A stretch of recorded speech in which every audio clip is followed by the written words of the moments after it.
بسم اللہ الرحمن الرحیم۔ السلام علیکم ناظرین، اپنے سوشل میڈیا پلیٹ فارم سے میں ہوں علی رضا علوی۔ ناظرین، چیئرمین پی ٹی آئی نے 2 جگہ سے اپنے کاغذات نامزدگی جمع کروا دیے ہیں، لاہور سے اور میاں والی سے۔ الیکشن لڑ پاتے ہیں یا نہیں، اس کا جائزہ لیں گے۔ اس کے علاوہ بلاول بھٹو زرداری نے بھی اپنے کاغذات لڑکانہ سے جمع کرا دیے ہیں، نواز شریف نے بھی اپنے کاغذات لاہور سے جمع کروا دیے ہیں، اور مریم نواز نے شاہ پور سے پی پی کی نشست کے اوپر اپنے کاغذات جمع کرا دیے ہیں۔ ایک طرف تو یہ صورتحال ہے، دوسری طرف یہ ہے کہ واقعات جو ہیں وہ تیزی سے بڑھ گئے ہیں۔ چھینا جھپٹی کے کاغذات نامزدگی چھین کر بھاگنے کے واقعات سب سے زیادہ پنجاب سے رپورٹ ہوئے، اور تو اور بڑے بڑے سیانے کچھ لوگ جو ہیں وہ لوگوں کے کاغذات چھین کے، ایون آفیسرز کے ہاتھوں سے کاغذات چھین کے بھاگ بڑھے۔ تو اس طرح کے بھی واقعات ہوئے ہیں۔ اس کے بعد ان واقعات کا کیا نتیجہ نکلے گا اور یہ کس طرح کی حکمت عملی تھی، یہ کیا گول کھلائے گی، اس پر بھی بات کریں گے۔ اور یہ بات بھی کریں گے کہ موجودہ اس دور میں، نگران حکومت کے دور میں، کیا کیا غلطیاں کی گئی ہیں، کیا اس میں یہ اوپرلی لیول پر کوئی فیصلے ہو رہے ہیں یا نچلی سطح پر جو ہے شاہ سے زیادہ شاہ کے وفادار ساری صورتحال کو خراب کر رہے ہیں اور نگران حکومت کو بھی گندا کر رہے ہیں، اور لوگوں کو یہ کہنے پر مجبور کر رہے ہیں کہ وہ نگران حکومت جن کے آنے کے اوپر ایک دفعہ تمام سیاسی جماعتوں نے اطمینان کا اظہار کیا تھا۔ ایک بندے نے اگر غلط اس طرح کا بیان دیا تھا کہ بندہ تجربہ کار نہیں ہے، وزیر اعظم یا نیا ہے یہ وہ، تو اس کو بھی اپنا بیان واپس لینا پڑا، اور اس کے بعد پتہ چلا کہ ہر چیز صورتحال بالکل ٹھیک ہے۔ تو اب یہ صورتحال پیدا ہو گئی ہے کہ نگران وزیر اعظم کے خلاف بھی بلوچستان میں ہنگامے شروع ہو گئے ہیں، احتجاجی مظاہرے شروع ہو گئے ہیں، ان کی تصویروں پر، پوسٹرز کے اوپر وہ جوتوں کے نشان لگائے جا رہے ہیں، جوتے مارے جا رہے ہیں۔ تو یہ اس طرح کی کیفیت کیوں پیدا ہوئی ہے؟ حالانکہ وہ بڑے سافٹ اسپوکن ہیں، بڑے پولائٹ ہیں،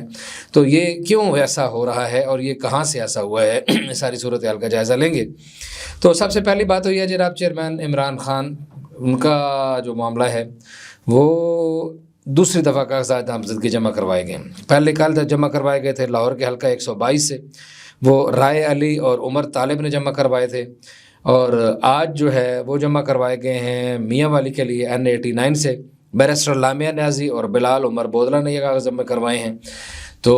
اس کے بعد اب ظاہر ہے کہ کاغذات کی جانچ پڑتال ہوگی، ان کو لڑنے دیا جاتا ہے نہیں دیا جاتا، نیالی والی تلوار جو ہے وہ بھی ساری صورتحال سامنے ہے۔ لیکن بہرحال ایک دفعہ کاغذات نامزدگی چیئرمین پی ٹی آئی، بلکہ سابق ہی وہ کہتے ہیں کاغذی طور پر تو، لیکن جو بہرحال چیئرمین تو وہی ہیں، تو عمران خان صاحب کے کاغذات نامزدگی جمع ہو گئے ہیں۔ اور اس حوالے سے یہ بھی بتایا گیا ہے کہ ان کے وکیلوں نے بتایا جناب کہ ہمارے بھی کاغذات جو ہے جمع نہیں کر دیا جا رہا تھا، بدتمیزی کا مظاہرہ کیا جا رہا تھا۔ انہوں نے اڈیالہ جیل کی انتظامیہ کے اوپر بھی الزامات عائد کیے۔ انہوں نے کہا کہ جناب ہمارے ساتھ بڑا ناروا سلوک اختیار کیا گیا، 7-8 گھنٹے ہمیں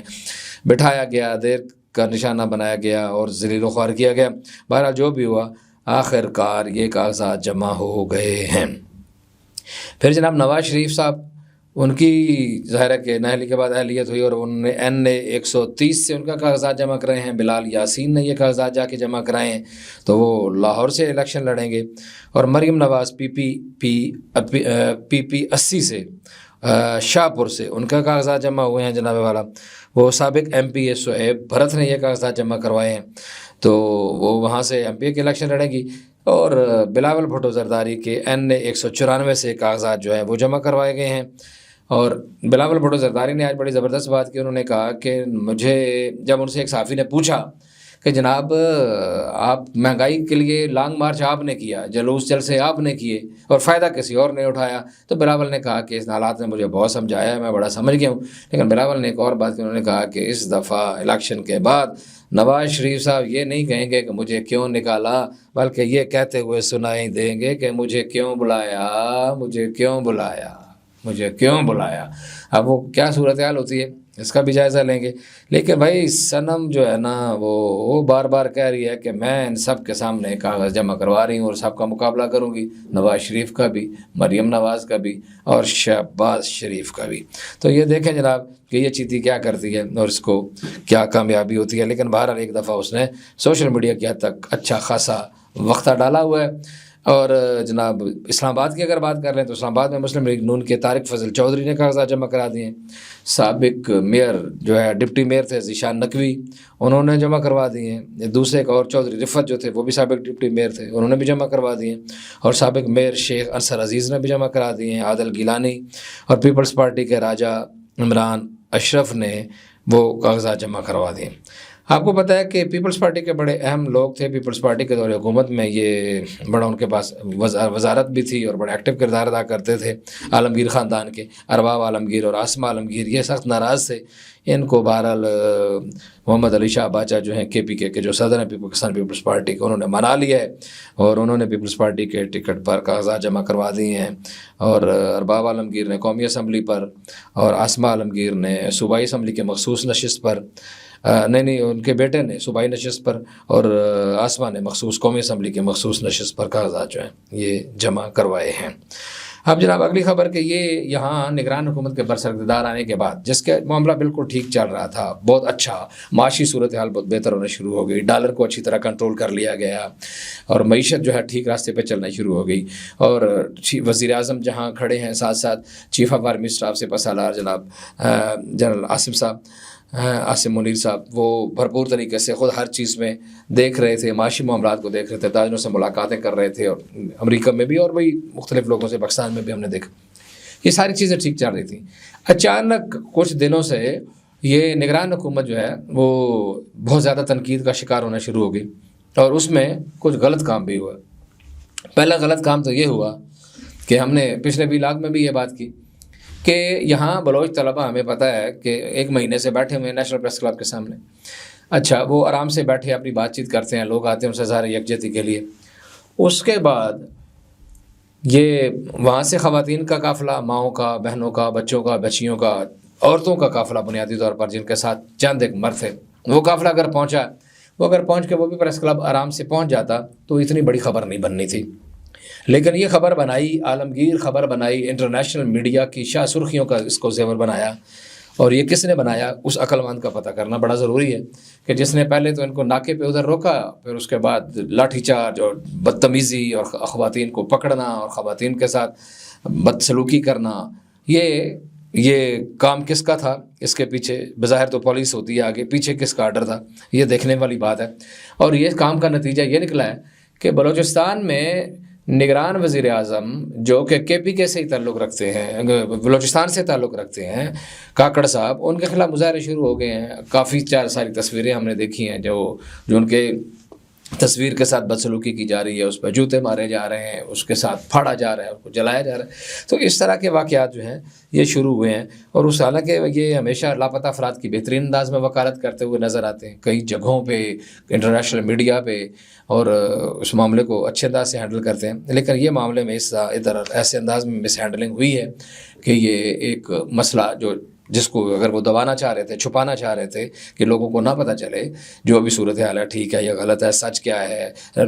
جو سرکار کا ہے نیریٹو جو ہے یا ریاست کا جو نیریٹو ہے کہ تعداد بہت کم ہے وہ سچ ہے، یا وہ جو دعویٰ کرتے ہیں وہ سچ ہے، اور بہرحال یہ بھی تو ظاہر ہے ایک بندے تو لاپتہ ہیں، یہ بھی سچ ہے، اور یہ بھی سچ ہے کہ ظاہر ہے کہ سارے لوگ پاکستان میں تو نہیں ہیں، کوئی افغانستان چلے گئے ہوں گے، کوئی کہیں چلے گئے ہوں گے، کہیں چلے گئے ہوں گے، تعداد میں تو ظاہر ہے یقیناً وہ صحیح نہیں ہے، اس میں گڑبڑ ہے، تو لیکن اس معاملے کو اچھے طریقے سے حل کیا جا سکتا تھا، وہ نہیں کیا گیا، اور اب نتیجہ یہ ہے کہ آفٹر آل اب وہ سارے لوگ، اب وہ بچیاں، وہ بچے نیشنل پریس کلب کے سامنے اتنی جا گھسائی کے بعد، زبردستی چوری چھپے عدالت کے سامنے جھوٹ بولنے کے باوجود، چوری چھپے ملک سے اسلام آباد سے باہر بھیجنے کی کوشش کے باوجود اب وہ اسلام آباد پہنچ گئے، اور اب وہاں الیکشن کا موسم ہے، اور اب وہاں لوگ آ رہے ہیں ان کے اظہار یکجہتی کے لیے۔ آج ساتھ رضوی صاحب آئے ہوئے تھے وہاں،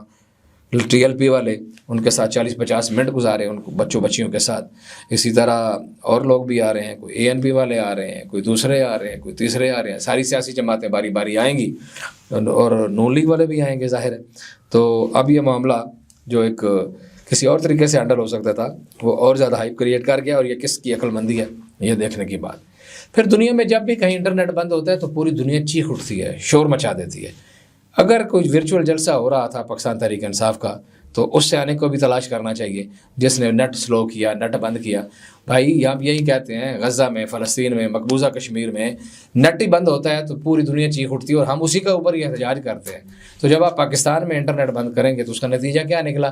کہ یقین جانے مجھے تو خود بھی اس وقت پتہ چلا جب نیٹ بند ہوا میں پہلے بھی بتا چکا ہوں. جب بچوں نے بتایا کہ نیٹ کام نہیں کر رہا, ہم نے تو پیپر کی تیاری کرنی ہے, تو پوچھا جی ہاں کیوں, پتہ چلا جی یہ پی ٹی آئی کا جلسہ ہے, پی ٹی آئی کا ورچوئل جلسہ چل رہا ہے. تو یہ نہ اگر کرتے تو جو پی ٹی آئی کے ساتھ بہت زیادہ محبت کرنے والے ہیں یا ہر بات سننے والے صرف وہی لوگ سنتے, تو وہ پوری دنیا کی خبر بن گئی کہ پاکستان میں انٹرنیٹ بند ہو گیا. اس سے آنا بھی جو ہے یہ دوسری عقل مندی کی ہے اس نگران حکومت کے دور میں, جس سے آنے نے بھی کی ہے اس کا اندازہ لگانا چاہیے. اور آخری عقل مندی کی تو حد کر دی ہے. حالانکہ بھرپور دباؤ کا ماحول بنایا جا رہا ہے, لوگوں کو ڈرایا جا رہا ہے, لوگوں کو دھمکایا جا رہا ہے, میڈیا کے اوپر حالات بہت برے ہیں, صحافیوں کے حالات برے ہیں, معاشرے کے حالات برے ہیں, تاجروں کے حالات برے ہیں, مہنگائی بے روزگاری نے جینا مشکل کیا ہوا ہے, لوگ ڈرتے ہیں, لوگ بات نہیں کر سکتے ہیں. لیکن اس کے باوجود یہ خوف کا اتنا بڑا بت بنانے کے باوجود یہ بت بنایا جاتا ہے تاکہ لوگ خوفزدہ ہوں. لیکن یہ تیسری بڑی ناکامی ہے کہ یہ بت ٹوٹ رہا ہے. لوگ سڑکوں پہ نکل رہے ہیں, لوگ باہر آ رہے ہیں, لوگ بات کر رہے ہیں, پھر بھی بات کر رہے ہیں. لوگوں کو اٹھایا جا رہا ہے, لاپتہ کیا جا رہا ہے, اغوا کیا جا رہا ہے, تشدد کیا جا رہا ہے, پرچے کیے جا رہے ہیں, ان کی عورتوں سے تشدد کیا جا رہا ہے, اور یہ خواتین کے کپڑے پھاڑے جا رہے ہیں, بچوں کے سامنے جو کیا جا رہا ہے وہ چیزیں پھر سامنے آ رہی ہیں. اب اصل میں یہ مینجمنٹ والوں کا دماغ, میں پھر وہی کہتا ہوں, مینجمنٹ والوں کا دماغ ہے 70 کی دہائی والا, مجیب اور بھٹو والے زمانے کا. تو اب یہ ہے 2023, ان کو کسی یونیورسٹی سے پڑھ لینا چاہیے, وہ اپنے دماغ کا علاج کروائیں, کسی سیانے بندے سے پوچھ لیں کہ اب ان چیزوں کو اگر ہم نے جو دو نمبری کرنی ہے یا جو اس چیزوں کو چھپانا ہے تو ہم کس طرح کریں. تو اس کا کوئی راستہ کسی سیانے سے پوچھ کے اس کو اس حکمت عملی کو اپنائیں. اب ہمارے کو وہ کیا کہتے ہیں جناب, آپ نے نیا کام شروع کر دیا کہ کاغذات بھی چھیننا شروع کر دیے. اب یہ بات, اچھا بھائی جس نے وہ آپ نے ویسے اتنی زیادہ مینجمنٹ ہے, ماحول بنا ہوا ہے کہ کس کا ساتھ دے رہی ہے اسٹیبلشمنٹ, کس کو دبا رہی ہے اسٹیبلشمنٹ, ٹھیک ہے. وہ مجھے بے نظیر بھٹو شہید کا واقعہ یاد آ گیا کہ بے نظیر بھٹو ایک دفعہ ایک جگہ سے بہت زیادہ جیتی, تو اگلی دفعہ ان کو ہرانے کے لیے یہ کیا گیا کہ وہاں اس حلقے سے بے نظیر نام کا کسی کا کاغذ جمع کرا دیا گیا. پتہ ہی نہیں بے نظیر عورت ہے مرد ہے کون ہے, اور اس کا انتخابی نشان تیر کے ساتھ پینسل لگا دیا گیا. تو وہ جناب تیر, وہ جو پینسل کے والا جو تھا یا تھی جو بھی تھا, وہ 4000 کی کیا کہ 5000 کی جو ہے وہ اس کو ووٹ پڑ گئے بے نظیر کے نام سے. جو اصل بے نظیر بھٹو صاحبہ تھی وہ ان کو اس سیٹ سے ہرا دیا گیا. اس طرح کی حربیں تو خیر ہر دور میں ہوتے رہیں, جیسے اب بلہ دیں گے یا نہیں دیں گے اور کیا ہوگا. تو یہ دباؤ کا ماحول, خوف کا ماحول جو ہے, یہ اس کا فائدہ تب ہے کہ اگر اس کو عقل مندی کے ساتھ مینج کیا جائے. اور اگر لوگوں نے جس طرح کے باہر نکلنا شروع کر دی ہے اور ایسا ہی شروع ہو گیا, تو یہ پھر اس کا وہ جو چند ایک لوگ ہیں جو صرف اپنے معاملات کو سوچتے ہیں, جن کو پاکستان سے کوئی محبت نہیں ہے, پاکستان کی عوام سے محبت نہیں ہے, جن کو صرف اپنی ذات سے محبت ہے کہ میری طاقت جو ہے وہ زیادہ ہونی چاہیے, پاکستان کا جو نقصان ہوتا رہے, ملک کا جو عوامی دنیا میں پاکستان کا جو بھی جگہ سائی ہوتی رہے, تو ان کے لیے یہ ٹھیک نہیں ہے. یعنی 3 غلطیاں ابھی اس دور میں اوپر نیچے پے در پے ہوئی ہیں. نمبر 1, یہ ورچوئل جلسے کا نیٹ بند کر کے. دوسرا, بلوچ خواتین اور بچوں کے ساتھ مس ہینڈلنگ کر کے اور بدتمیزی کر کے اور عدالت میں سرعام جھوٹ بول کے. اور تیسرا, ابھی کاغذات چھین کے, کاغذات نامزدگی چھیننے والے واقعات. آگے چیزیں ہیں, مینج کر لیں, ریجیکٹ کر دیں, مسترد کر دیں, مقدمات میں ہیں لوگ, یہ وہ سب کچھ کیا جا سکتا تھا. تو اس حرکت کی ضرورت نہیں تھی. بہت زیادہ غیر ضروری حرکتیں کی جا رہی ہیں, اور اگر یہ اسی طرح جاری رہیں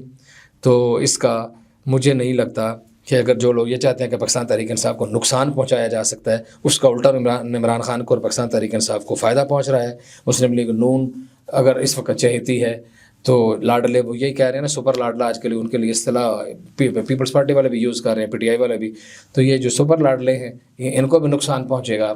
اور اوور آل جو یہ کر رہے ہیں ان کو تو نقصان پہنچ ہی رہا ہے. اس لیے یہ ہماری درد دل کے ساتھ, انتہائی ہمدردی کے ساتھ اور پاکستان سے محبت اور عشق کی وجہ سے یہ ہم نے گفتگو کی ہے. کسی کو اچھی لگے یا بھلی لگے, لیکن ہم یہ سمجھتے ہیں کہ آگے غلطیوں سے بچنا چاہیے. ناظرین, یہ تو تھی چند ایک خبریں کہہ لیں, تجزیہ کہہ لیں, مشورے کہہ لیں, جو بھی تھا.